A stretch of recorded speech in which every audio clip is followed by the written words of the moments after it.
अस्सलाम वालेकुम। मैं हूं आपका मेज़बान फैज़ुल हसन, अमल न्यूज़ की तरफ से।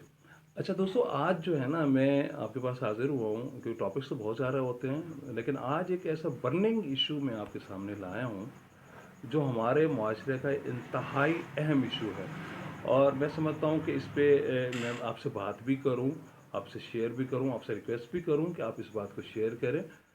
अच्छा, उसमें सबसे अहम चीज़ जो मैंने महसूस की है इस वक़्त, वो है ज़िंदगी में जल्दबाज़ी। अच्छा, जल्दबाज़ी ज़िंदगी के मामलात में सबसे ज़्यादा हमने इतनी जल्दबाज़ी का मुज़ाहरा कर रहे हैं हम, कि बाज़ औक़ात तो हैरत होती है, समझ नहीं आती कि आखिर इसके पीछे बात क्या है। उसकी मैं एक छोटी-सी मिसाल देता हूँ आपको। सड़कों पे आप कभी जाएँ ना, रोज़ाना जाते होंगे, आप भी जाते हैं, मैं भी जाता हूँ। एक पुरहजूम ट्रैफ़िक, एक अज़दहाम है, ठीक है ना? और दौड़े चला जा रहा है, दौड़े चला जा रहा है। जिसको देखेंगे आप, चाहे वो बाइक वाला है, गाड़ी वाला है, कोई बड़ी बस वाला है, कोई भी है। अब किसी को देखें ना, बहुत ज़्यादा रश, बल्कि यहाँ तक है, इतनी जल्दबाज़ी है कि बहुत से मुआशरों में आपने देखा होगा कि बहुत सारे मेरे दोस्त ऐसे हैं जो दुबई में रहते हैं, सऊदी में रहते हैं, यूरोप में रहते हैं, स्टेट में रहते हैं, पाकिस्तान से बाहर मतलब रहते हैं लोग, बल्कि इस्लामाबाद में भी रहने वाले लोग, वो भी इस तरह के माहौल के आदी हैं। कि ऐसे कुछ जो सिविलाइज्ड माशरे होते हैं ना, उसके अंदर हॉर्न बजाना बहुत इंसल्टिंग समझा जाता है। अच्छा, ये वो दोस्त जो बाहर जा चुके हैं या रह रहे हैं, वो मेरी इस बात को शायद वो सेकंड करेंगे। अच्छा, अब देखें, अब आप यहाँ के देखें ना, जल्दबाजी का असर क्या है।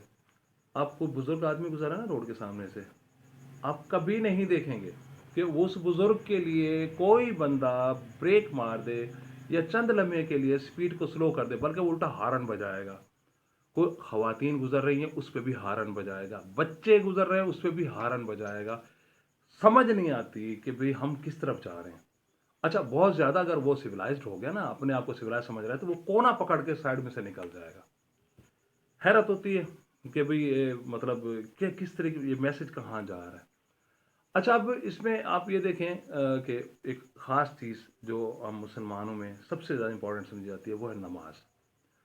अच्छा, नमाज में हमारे जो जमात के साथ हमारा जो नमाज पढ़ने का अमल है, कभी आप इसको देखिएगा और आप देखते होंगे, यकीनन देखते होंगे। हो सकता है आपने इसको कभी नोटिस में ना लिया हो या इसे डिस्कस ना किया हो, इस इश्यू को, लेकिन आप देखेंगे जब, तो उसके बाद यकीनन आप भी डिस्कस करेंगे इसे। आप देखें, उसमें कितनी जल्दी होती है हमें। हम जाते हैं, ठीक है ना, जमात खड़ी है, जमात पढ़ी और जनाब अगले लम्हे हमने भागने की कोशिश की मस्जिद से बाहर। बल्कि उसमें मैंने तो यहाँ तक भी देखा है कि जमात खड़ी हुई है, अगर कोई साहब लेट पहुँच गए हैं, तो वो भागते-भागते आएँगे और इतनी स्पीड से आएँगे, उन्होंने अल्लाहू अकबर करना और फिर वो जो है ना नमाज़ पढ़ना।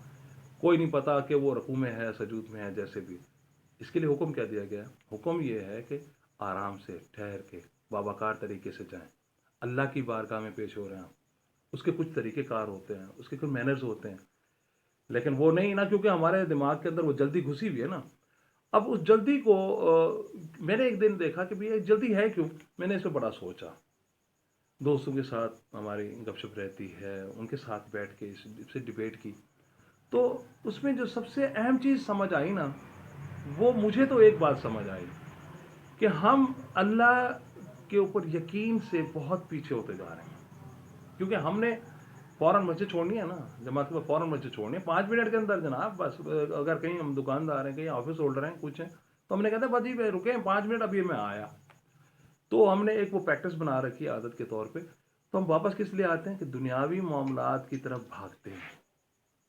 ये हमारे अपने दिमागों की, हमारे ज़हनों की इख्तरा है कि हम हमारी जो तरबियत है वो इसी स्टाइल की हुई है ना। हमारी तरबियत ही इसी स्टाइल की हुई है कि रब के ऊपर यकीन की बहुत निचली स्टेज पे हैं हम लोग। कि जनाब कि हमारी तरबियत की वजह से क्या हुआ है कि हमने अल्लाह को मुंतज़िम आला मानना ही छोड़ दिया। अगर हम सिर्फ अल्लाह को मुंतज़िम आला मानना शुरू कर दें, तो यकीन माने कि सारे मामलात जिनके लिए अल्लाह ने हुक्म दिया, हाँ ठीक है, आपने करना है, मैंने करना है, जो अल्लाह ने हमारी ड्यूटीज़ लगानी है हमने करनी है, लेकिन असल मुंतज़िम आला अल्लाह की ज़ात है।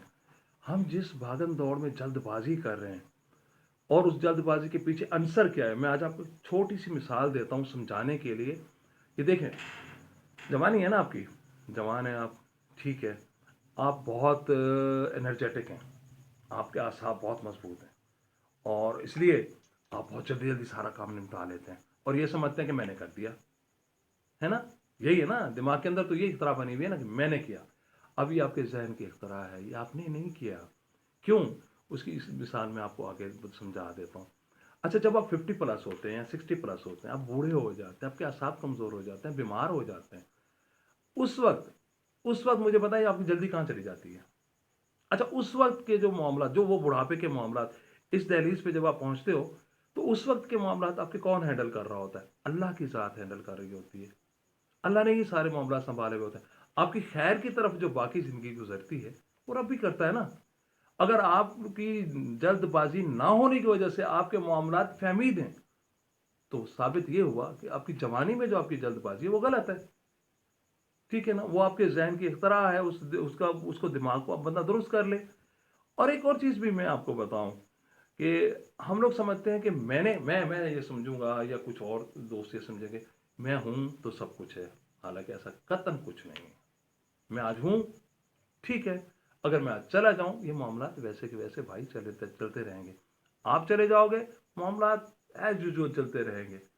किसी का कोई इश्यू नहीं होगा, क्योंकि जो मामलात चलाने वाला है, वो मौजूद है। हम लोग मामलात चलाने वाले नहीं हैं। इसलिए मैं ये समझता हूँ कि कहीं जो है ना, ये हमारी जल्दबाजी जो है ना, यकीनन हमें इख्तिताम की तरफ लेके जा रही है। इसमें कोई शक नहीं, कोई शक नहीं है, हम इख्तिताम की तरफ जा रहे हैं। तो उस इख्तिताम में क्या कहीं हम इस जल्दबाजी में बहुत सारे वो काम जो हमने करने थे, कहीं वो रह तो नहीं गए? ये मैं आपसे ये सवाल कर रहा हूँ और मुझे इसका ज़रूर जवाब दीजिएगा कि अगर वो रह जाएँगे, तो यार ऐसी जल्दबाजी का फ़ायदा क्या है? मैं आपसे मुखातिब हूँ आज और मैं आपको रिक्वेस्ट करता हूँ कि आप एक लम्हे के लिए थोड़ा-सा अपनी ज़िंदगी के अंदर ठहराव लाएँ, थोड़ा-सा ठहराव लाएँ। आप अकेले में बैठ गए ना, एक लम्हे के लिए लंबी सांस लें और लंबी सांस लेने के बाद आप फैसला करें, सोचें कि मैंने सुबह से लेकर शाम तक क्या किया या इस एज तक मैंने क्या किया और कौन सा मेरा ऐसा अमल है जिसकी वजह से मैंने अरूज पकड़ा या मैं ज़िवाल की तरफ गया। ये अकेले बैठ के सोचिएगा, उसमें आपको जल्दबाजी का अंसर में नुकसान ही नज़र आएगा, कहीं से आपको फ़ायदा नज़र नहीं आएगा। एक एक्सपीरियंस है, तजुर्बा है, आप कर लें। मैं तमाम दोस्तों से मुखातिब हूँ, तमाम पाकिस्तानी दोस्तों से मुखातिब हूँ, बाहर के जो दोस्त हैं उनसे मुखातिब हूँ कि एक दफ़ा आप अपनी ज़िंदगी के अंदर थोड़ा-सा ठहराव लाएँ। आप हैं, इट्स ओके, आप नहीं हैं, इट्स ओके, कोई इश्यू नहीं है, ये कायनात चलती रहनी है। तो जल्दबाजी को हटाएँ, अपनी ज़िंदगी के अंदर एक एतदाल लाएँ, एक ठहराव लाएँ, ताकि आपकी ज़िंदगी खूबसूरत तरीके से गुज़र सके और एक एग्ज़ाम्पल के तौर पे गुज़र सके और ये मैसेज आप अपने बच्चों को दें कि उस पे ये होगा कि उन पे ये होगा सबसे बड़ा असर क्या, अल्लाह पे यकीन मज़बूत हो जाएगा। मेरी अगर तरबियत में कमी रह गई है, माज़अल्लाह, तो वो तरबियत मैं ये तो नहीं चाहूँगा कि मेरे बच्चे के अंदर भी वो चीज़ वैसे चली जाए। ज़ाहिर है ना, हर वालिदैन चाहते हैं कि मेरा बच्चा अच्छे से अच्छा हो जाए। तो इस तरह हम एक अच्छा मैसेज छोड़ के जाएँ। मैं फिर भी कहूँगा कि आप ज़रूर एक दफ़ा एक्सपीरियंस करें और इसको इस वक़्त करें, क्योंकि कहीं अगर हमारे हाथ से वक़्त निकल गया ना, फिर तजुर्बे का वक़्त भी नहीं रहना है। तो मेरे इन चंद मारूज़ात के साथ मैं आज का ये टॉपिक बर्निंग इशू था, मेरे नज़दीक तो बर्निंग इशू है। आपको मेरी बात अच्छी लगे तो इस मैसेज को ज़रूर शेयर कीजिएगा, ताकि हर दोस्त तक ये बात पहुँचे कि हमें मैनर्स के अंदर रहना है, हमारा दीन हमें मैनर्स सिखाता है। अगर वो भी हम ना सीख सके छोटी सी ज़िंदगी में, तो आगे मुँह लेकर जाएंगे। बस इन चंद मारूज़ात के साथ आपसे इजाज़त चाहूँगा। अल्लाह मेरा और आपका हामी और नासिर हो। अस्सलामु अलैकुम रहमतुल्लाह।